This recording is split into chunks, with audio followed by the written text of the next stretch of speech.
اللهم صل على محمد وعلى آل محمد كما صليت على إبراهيم وعلى آل إبراهيم إنك حميد مجيد. اللهم بارك على محمد وعلى آل محمد كما باركت على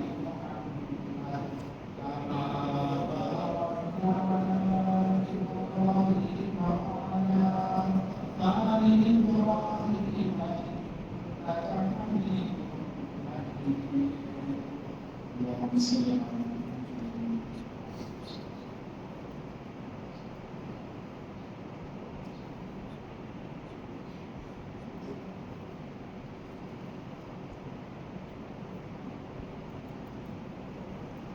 محترم سامعین کرام، آپ حضرات کے سامنے اللہ جل شانہ کی توفیق سے قرآن پاک کی آیت مبارکہ تلاوت کی ہے۔ اللہ رب العزت سے دعا ہے کہ اللہ رب العزت حق بات کہنے، سننے، سمجھنے اور پھر اس حق بات میں عمل کرنے کی بھی توفیق عطا فرمائے۔ آج ہمارا موضوع ہے نکاح مسنون اور مرتجع رسومات۔ اللہ رب العزت نے انسان کی تخلیق کے متعلق فرمایا کہ یا ایھا الناس اتقوا ربکم الذی خلقکم من نفس واحدہ۔ قرآن پاک میں یا ایھا الذین کے ساتھ دو طرح کے خطاب ہیں۔ ایک ہے یا ایھا الذین آمنوا اور ایک ہے یا ایھا الناس۔ یا ایھا الذین آمنوا کا مطلب ایمان والے، جو اللہ اور اللہ کے رسول پر ایمان رکھتے ہیں، یہ احکامات خود کے لیے۔ اور جہاں یا ایھا الناس کا ساتھ خطاب ہوتا ہے اس سے مراد سارے انسان ہیں۔ یہ تمام یہ جو حکم بیان کیا جا رہا ہے یہ تمام انسانیت کے لیے۔ اگر انسان اس پر عمل کریں گے تو اس میں ان کی فلاح، اس میں ان کی کامیابی دنیا کی ہے۔ تو یا ایھا الناس کے ساتھ خطاب ہے اور یا ایھا الذین آمنوا کے ساتھ خطاب ہے۔ اور نکاح کے موقع پر اللہ کے نبی صلی اللہ علیہ وسلم نے قرآن پاک کی 6666 کلموں کے جو آیات ہیں ان میں سے 4 آیات سلیکٹ کی۔ ان میں سے ایک آیت یہ ہے جو خطبے میں پڑھی ہے یا ایھا الناس اتقوا ربکم الذی خلقکم من نفس واحدہ، کہ اے لوگوں اپنے اس رب سے ڈرتے رہو جس رب نے تمہیں ایک جوڑے سے پیدا کیا ہے، ایک نفس سے تمہیں پیدا کیا ہے، اور پھر تمہارے اللہ رب العزت نے آگے خاندان اور شعور اور قبائل بنائے تاکہ تم ایک دوسرے سے تعارف حاصل کر سکو، انسان کی پہچان کے لیے۔ یہ جو ہمارے خاندان ہے کہ کوئی آبان ہے، کوئی کیا ہے، کوئی کیا ہے، یہ سارے کے سارے کس لیے ہیں؟ صرف جان پہچان کے لیے۔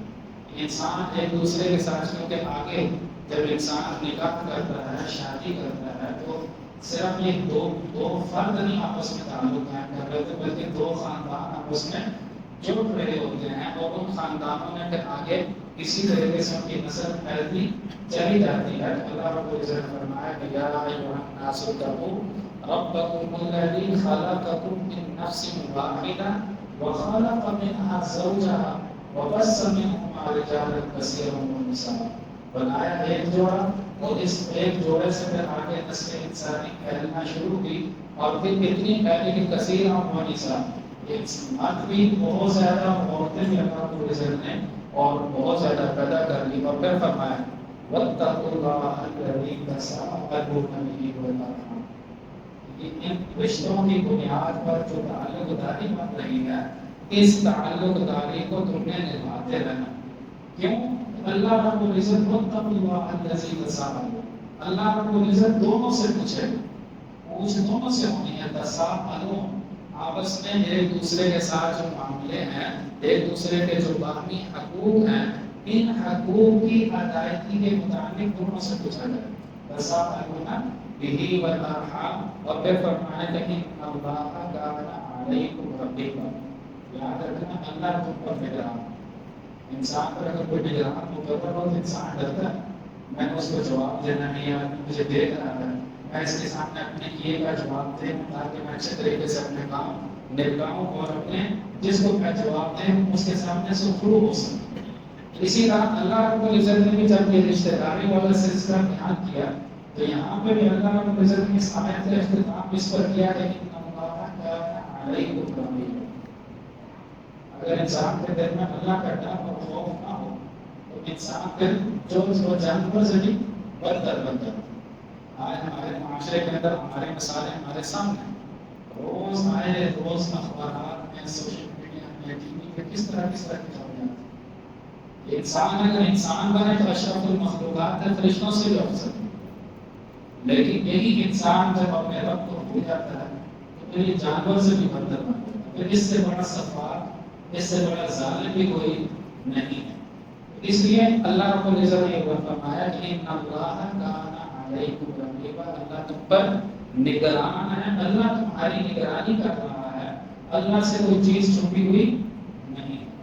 اس لیے جب اس رشتے میں ایک جوڑا، ایک خاندان، دو خاندان آپس میں جب جڑتے ہیں تو دونوں کے ذمہ لازم ہے، ایک دوسرے کے جو حقوق ایک دوسرے پر لازم آئے ہیں ان کو اللہ سے ڈرتے ہوئے جو ہے وہ حقوق ایک دوسرے کے پورے کریں، اپنی ذمہ داریاں حقوق پوری کریں۔ اللہ کے سامنے ہم نے سرخرو ہونا، ہم نے کامیاب کس کے سامنے ہونا ہے جی؟ اللہ سے ہم نے کامیابی لینی، اللہ رب العزت کے سامنے ہم جواب دیں ہیں کل قیامت کے دن، جب اللہ مجھ سے یہ سوال کرے گا کہ تمہارے ذمہ یہ حقوق تھے، تمہارے ذمہ یہ ذمہ داریاں تھیں، کیا تم نے پوری کی یا نہیں کی؟ تم نے ان ذمہ داریوں کو ادا کیا کہ نہیں کیا؟ تو اللہ کے سامنے سرخرو ہونے کے لیے ہم نے یہ کام کرنا ہے۔ اسی لیے اللہ کے نبی صلی اللہ علیہ وسلم اور خود اللہ رب العزت نے قرآن پاک میں جہاں بجا یہ حکم دیا فَانكِحُوا مَا طَابَ لَكُم مِّنَ النِّسَاءِ مَثْنَىٰ وَثُلَاثَ وَرُبَاعَ، کہ اے لوگوں تم کیا کرو؟ نکاح کرو، اور نکاح کے ذریعے جو ذمہ داریاں تم پر عائد ہو رہی ہیں ان ذمہ داریوں کو بمانا کرو، پورا کرو۔ اور دوسری جگہ اللہ رب العزت نے قرآن پاک میں ارشاد فرمایا کہ جو تمہارے ماتحت لوگ ہیں، وہ بیٹے کی شکل میں ہو، وہ بیٹی کی شکل میں ہو، وہ ملازمین پہلے زمانے میں ہوتے تھے غلام، تو غلام اور لونڈیوں کی شکل میں تمہارے پاس موجود ہے تو تم ان کے نکاح کرو۔ اور پھر فرمایا کہ إِن يَكُونُوا فُقَرَاءَ يُغْنِهِمُ اللَّهُ مِن فَضْلِهِ، اگر وہ ان کے حالات اس وقت ایسے ہیں کہ وہ معاشی وہ اس میں تنگی کا شکار ہیں، وہ اسٹرگل کر رہے ہیں، محنت کر رہے ہیں، اگر تم ان کا نکاح کر دو گے تو اللہ رب العزت ہو سکتا ہے اس نکاح کی برکت سے پھر رزق کے دروازے ہو۔ إِن يَكُونُوا فُقَرَاءَ يُغْنِهِمُ اللَّهُ مِن فَضْلِهِ، اگر وہ فقیر ہیں تو اللہ رب العزت ان کو غنی کر دے۔ اور ہمارے یہاں ہماری سوچ کیا ہوتی ہے کہ جب تک بیٹا بیٹی معاشی طور پر اسٹیبل نہیں ہو جاتے، جب تک خود اپنے قدموں پر کھڑے نہیں ہو جاتے تو ہم یہ سوچتے ہیں کہ اگر ہم نے کر لیا تو ہم پر برڈن پڑیں گے، چاہے وہ اولاد۔ آج کل جو بچے جوان ہو رہے ہیں کہ جوانی کی عمر کی ریشو کیا ہے، اور ہم جا کے کم از کم بھی 25-26 سال میں جا کر بچے کی نکاح کی عمر میں سوچتے ہیں کہ جب بچے کا نکاح کرنا ہے، وہی بچہ جو 13-14 سال کی عمر کا بالغ ہو چکا ہے، یعنی جسمانی طور پر اس کا جسم اس قابل ہو چکا ہے، لیکن وہ 10 سال تک انتظار اس کو کرواتے ہیں، اور پھر بتانے کی ضرورت نہیں ہے معاشرے میں کیا کچھ ہو رہا ہے۔ ہم نے نکاح کو اتنا مشکل بنا دیا ہے، نکاح کے لیے اس جو جائز اور حلال چیز تھی اس کے لیے اتنی رسومات ہم نے مقرر کر دی، اتنا اخراجات ہم نے لگا دیے ہیں کہ بیٹی والا جب بیٹی پیدا ہوتی ہے تو اس کو فکر لانے ہو جاتی ہے کہ یہ وقت میں نے اس کا جب نکاح کرنا ہے تو میں کیا کروں گا اور کس طریقے سے جو ہے وہ حالات کو جو ہے کنٹرول کروں۔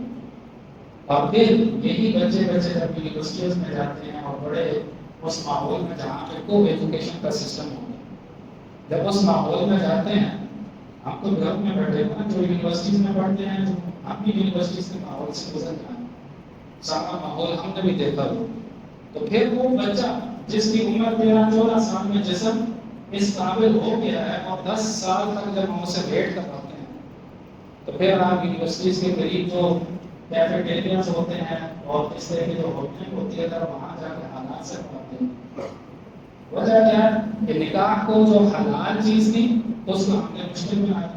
آج بیٹا بیٹی ذرا اظہار کر کے دیکھیں کہ جی میں کسی جگہ نکاح کرنا چاہتا ہوں، کسی جگہ نکاح کرنا چاہتی ہوں، تو گھر میں کیا طوفان آتا ہے. لیکن اگر وہی خدا نہ خاصہ اللہ نہ کرے وہ کسی گناہ میں مبتلا ہو اس کو چھپا کے رکھیں، کیا ہمیں پتہ چلے گا کہ کیا ہو چکا ہے، پانی سر سے گزر چکا ہے. لیکن جب ہم حلال چیز کی ڈیمانڈ کریں گے تو ہم اس وقت ہم بولیں گے نہیں یار ابھی تو تمہیں کمایا تھا، ابھی تمہاری ضروریات تم پہلے اس قابل تو ہو جاؤ، سنبھالنے کے قابل ہو گئے. تو یہ چیزیں جو ہے اللہ کے رسول صلی اللہ علیہ وسلم عبد الرحمن بن عوف رضی اللہ تعالی بڑے جلیل القدر صحابی ہیں. اللہ کے نبی صلی اللہ علیہ وسلم مدینہ میں موجود ہیں. اللہ کے نبی صلی اللہ علیہ وسلم کے سامنے جب آئے ملاقات کے لیے تو ان کے کپڑے کے اوپر جو ہے وہ زردی کا نشان تھا. تو اللہ کے نبی صلی اللہ علیہ وسلم نے پوچھا کہ اے عبد الرحمن یہ کس چیز کا نشان ہے؟ تو انہوں نے کہا کہ یا رسول اللہ صلی اللہ علیہ وسلم میں نے نکاح کیا ہے تو اس طریقے سے جو ہے وہ نکاح یہ اس خوشی کے موقع پر خوشنود ہے اس لیے. یعنی اب دیکھیں ایک مسلمان کی اس سے بڑی سعادت صحابہ سے بڑھ کر کوئی حضور سے محبت کرنے والا ہے؟ صحابہ سے بڑھ کر حضور کی قدر کرنے والا ہے؟ حضور مدینہ میں موجود ہیں، صحابہ خود مدینہ میں موجود ہیں، نکاح کر رہے ہیں، شادی کرنے کوئی سوچ سکتا ہے؟ ہمارا کیا ہوتا ہے کہ جب ہم کوئی نکاح کرتے ہیں تو ہم کیا کرتے ہیں کہ جو سب سے معزز خاندان میں ہستی ہوتی ہے، جو بزرگ ہوتا ہے اس کو بلاتے ہیں نکاح کے. اور یہاں پر حضرت عبد الرحمن بن عوف نکاح کر کے آ رہے ہیں اور اللہ کے نبی صلی اللہ علیہ وسلم نے ان کے کپڑوں پر نشان دیکھا اور خود پوچھا یہ نشان کس چیز کا؟ وہ کہنے لگے میں نے نکاح کیا، شادی کی ہے، تو یہ اس کا وہ کا نشان. یعنی حضور صلی اللہ علیہ وسلم ان کے نکاح میں شریک نہیں ہوئے اور حضور نے سب کوئی برا بھی نہیں بنایا کہ جی مجھے کیوں نہیں بلایا، مجھے کیوں نہیں بتایا. اور ہمارے یہاں کیا ہوتا ہے کہ خاندان ساری ناراضیاں، ساری خوشیاں، ہر چیز رشتہ داری تعلق بھول جاتے ہیں کہ مجھے شادی میں کیوں نہیں انوائٹ کیا، مجھے کارڈ کیوں نہیں بھیجا. اگر آج کل یہ بھی مصیبت ہے کہ اگر پیغام کے ذریعے، کال کے ذریعے بھی بتا دیا جائے، میسج کے ذریعے بتا دیا تو لڑائی اس پہ ہو جاتی ہے کہ فلاں کو کارڈ دیا، مجھے کارڈ کیوں نہیں دیا. اس بات پہ رشتے تعلق ٹوٹ کرتے ہیں. میں نے تو شادی میں نہیں جانا، میں نے خوشی میں شریک نہیں ہوں. یاد رکھیے گا اللہ کے نبی صلی اللہ علیہ وسلم نے ارشاد فرمایا جس کا مفہوم ہے کہ جب تمہیں ولیمے کی دعوت دی جائے تو تم اس دعوت کو قبول کرو، تم اس دعوت کو قبول کرو. اگر تم اس دعوت کا انکار کر دیتے ہو تمہارا میرے ساتھ کوئی تعلق نہیں. اور ہم کتنے عقیدہ دلیری سے ان تعلقوں کو توڑتے ہیں، کتنے صرف کس وجہ سے کہ میری انا پہ چوٹ لگی، میری بات میرے طریقے سے کیوں نہیں مانی گئی، یہ چیز ہے میرے طریقے کے مطابق کیوں نہیں کی گئی. اور اس میں ہم کیا کرتے ہیں، بھائیوں کا تعلق ٹوٹ جاتا ہے، بہنوں کا تعلق ٹوٹ جاتا ہے. اور یہ اللہ رب العزت نے یہی فرمایا کہ واتقوا اللہ الذی تساءلون بہ والارحام. یہ جو رحم کے رشتے ہیں، جو بہن بھائیوں کا تعلق ہے، جو رشتوں کا تعلق ہے، اللہ رب العزت ان تعلقوں کے متعلق سوال کرے. اللہ کے نبی صلی اللہ علیہ وسلم نے کیا فرمایا کہ جو آدمی اپنے رزق میں برکت چاہتا ہے، اپنی عمر میں برکت چاہتا ہے، وہ رشتوں کو جوڑے. اور ہم کتنی دیدہ دلیری سے صرف ایک کارڈ نہ ملنے پر، ایک انویٹیشن نہ ملنے پر، ایک ہمارے طریقے کے مطابق ہمیں انوائٹ نہ کرنے پر ہم کیا کرتے ہیں، بہن بھائیوں کا تعلق توڑ دیتے ہیں، رشتے ناتیاں جو ہے وہ بھول جاتے ہیں. یہ ہمارا بھائی ہے، یہ ہماری بہن ہے، اور چھوٹی چھوٹی باتوں پر ناراض ہو جاتے.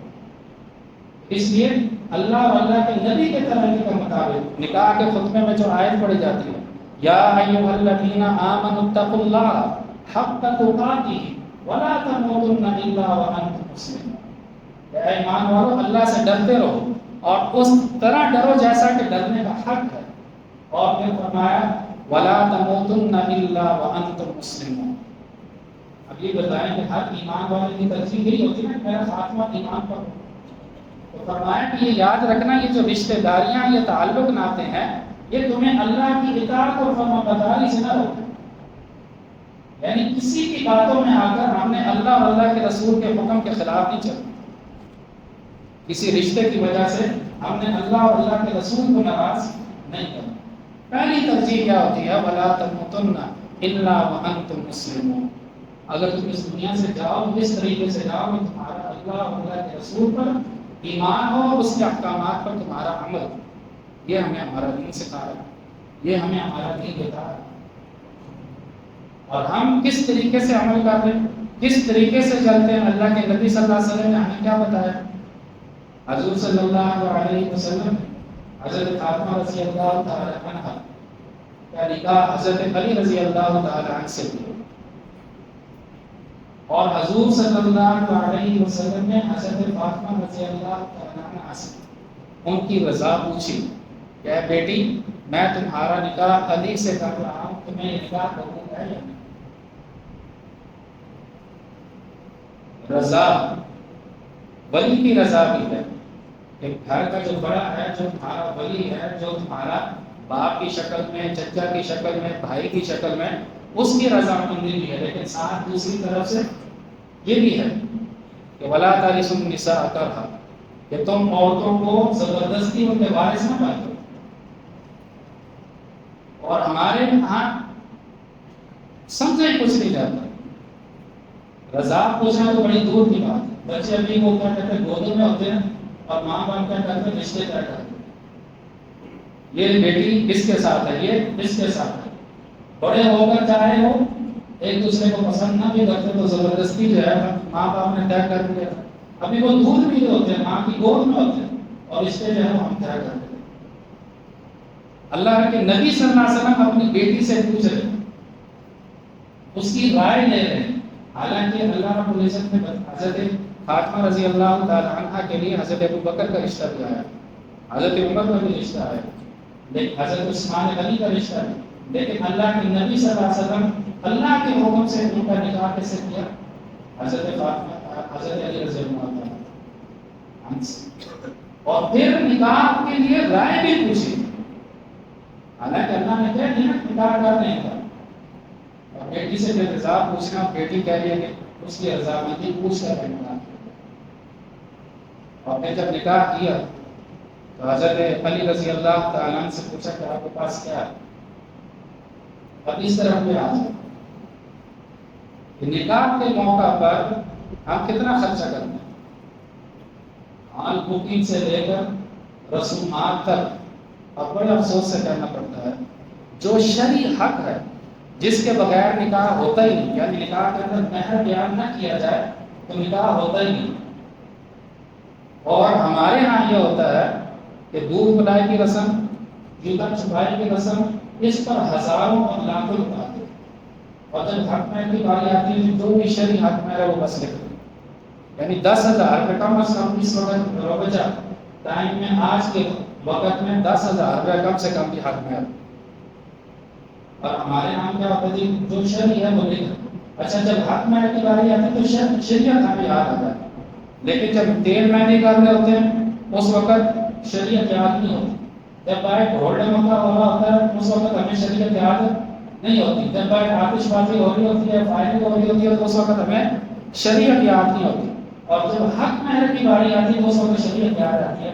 یعنی جو شرعی حق مہر ہے پھر وہ کم سے کم پہ، یعنی یہ دیکھیں مہر فاطمی، رسول صلی اللہ علیہ وسلم نے حضرت فاطمہ رضی اللہ تعالی عنہ کا جو حق مہر طے کیا تھا، آج کے وقت میں اس تاریخ میں 4 لاکھ روپے پاکستانی میں. اچھا اب اگر بتائیں کہ میں نے فاطمی اتنا، بھائی اگر شریعت کی بات کرنی ہے تو حضور نے جو حضرت فاطمہ کا حق مہر رکھا ذرا وہ رکھے. تو وہاں پہ آیت نہیں کی جو شرعی ہے نا وہ کم سے کم والا وہ لے لو. اور جب دودھ پلانے کی رسم کی باری آئی، ایک جگہ نکاح پڑھایا تو حق مہر 5,000، آج سے 5-7 سال پہلے 5,000 روپے حق مہر میں پڑھائیں گے. اور جب دودھ پلائی کی رسم آئی تو 30,000 روپے دودھ پلائی کر دیا. جب ان کو کہا گیا کہ بھائی آپ اتنی بڑی بارات لے کر آئے جس میں 150 اتارے ہیں تو کم از کم حق مہر بھی اس حساب سے کوئی 1,50,000 لکھوا دیں. نہیں جی وہ شرعی لکھوائے تو 5,000 روپے، اور جب دودھ پلائے کی رسم ہوئی تو آگے 25-30,000 روپے دودھ پلائے۔ یہ کیا ہے؟ یعنی جو اپنی مرضی، جو اپنے نفس کو اچھا لگے وہاں شریعت یاد آ ہے، اور جو اللہ اور اللہ کے رسول کی بات ہے وہاں شریعت، اور جب دوسرے رسومات کی باری آئے تو وہ پھر وہاں وہ کرنا ہے جو اپنے آپ کو اچھا لگے۔ تو یاد رکھیے کہ نکاح میں حق مہر بنیادی چیز ہے، یہ بچی کا حق ہے۔ کم از کم اتنا تو مقرر کیا کریں کہ جو عقل گوارا کرے، مرد اس میں حکم یہ ہے کہ مرد کی مالی حیثیت کی، جو لڑکے کی مالی حیثیت ہے، لڑکے والوں کی جو مالی حیثیت ہے اپنی مالی حیثیت کے مطابق خرچ کریں۔ جہاں شادی پر کتنے اخراجات کر رہے تھے وہاں 50,000 لاکھ روپیہ یا اپنی حیثیت کے مطابق یہ نہ کیا کریں کہ جی وہ سارے آج تک حق مہر کے معاملے میں وہ 32.5 روپئے یاد ہے۔